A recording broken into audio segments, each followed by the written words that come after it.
السلام عليكم ورحمة الله وبركاته. ازيكم يا حبايبي؟ عاملين ايه؟ النهاردة ان شاء الله هنعمل مع بعض فيديو مشتريات. اشترينا شوية حاجات كده قلنا نصورهم مع بعض. عندنا الأرنبيطة الكبيرة الحلوة دي، انا جبتها ب10 جنيه. هخزنها ونخزنها ان شاء الله مع بعض. وعندنا بقى السكر، ده سكر التموين، هنخزن منه كده معانا كيسين لرمضان. وعندنا الرز ده الكيلو ب15 جنيه، رز حلو جدا، ده كان عليه عرض. وده ده رز التموين ب15 جنيه برضو في التموين، يعني نوعا ما شغال يعني حلو. وجبنا بقى البسكوت معانا ده تزيين الحلويات، دي جبتها ب12.5. وعندنا الليمون الكيلو ب10 جنيه، نخزق نعمل بقى معانا كده برطمانين عصير ليمون مخلل لرمضان، نعملهم بقى كده الليمون اللي هو العادي ده من غير يعني التوابل، ولا يعني بالملح بس والشطة. وعندنا البطاطس الحمراء الجميلة دي بقى بطاطس حلوة، ما بتشربش زيت معانا في التحمير، بتوفر الزيت بقى حلوة. والشيبسي جميلة، نعملها مع بعض شيبسي. دي كانت البطاطس دي كيلو ونص ب10. والبطاطس البيضة دي صغيرة، هي برضو بطاطس تحمير بس انا جايباها صغيرة، ده الكيلو الصغيرة دي الكيلو ب5 جنيه.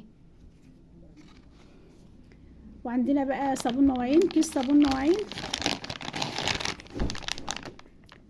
ده صابون المواعين الكيس ب20 جنيه. عملناه مع بعض وصورناه مع بعض قبل كده، ونعمله ان شاء الله مع بعض تاني. وعندنا ازازة الزيت دي اللي هي 2 كيلو وربع، المفروض يعني ان هي 2.5 بس هي 2 وربع، دي ب125 جنيه. والزيت ده زيت التموين الغامق ده الآلية ب26 جنيه. الأناناسية الجميلة دي ب30 جنيه. وعندنا بقى مكرونة التحمير دي الصغيرة اللي بنعملها بقى التحمير أو المبكبكة، أو بنستخدمها معانا في الكشري. دي أنا جبت الشكارة 5 كيلو، بتبقى أوفر في الفلوس. ونقسمها بقى معانا يعني على حسب الاستخدام كده، بنعمل نص كيلو، نقسمها كده نصاص مثلا ونعبيها في الأكياس، هتوفر معانا الشكارة 5 كيلو ب80 جنيه. نقسمها بقى ونخليها معانا كده وناخد منها كيسين كده نشيلهم لرمضان. وعندنا المكرونة القلم دي كنت جايباها ب5.5،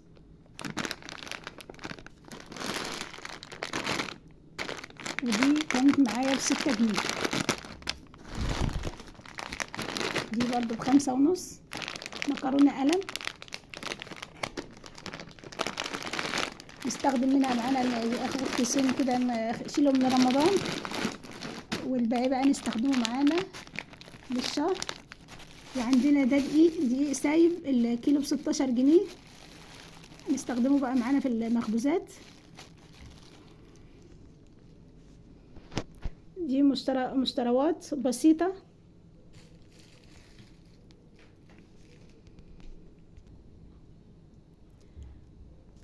كده خلصنا معاكم الفيديو، وده نهاية الفيديو. لو عجبكم بقى الفيديو اشتركوا في القناة وفعلوا زر الجرس، وشاركوه بقى مع أصدقائكم، وحطوا اللايك. والسلام عليكم.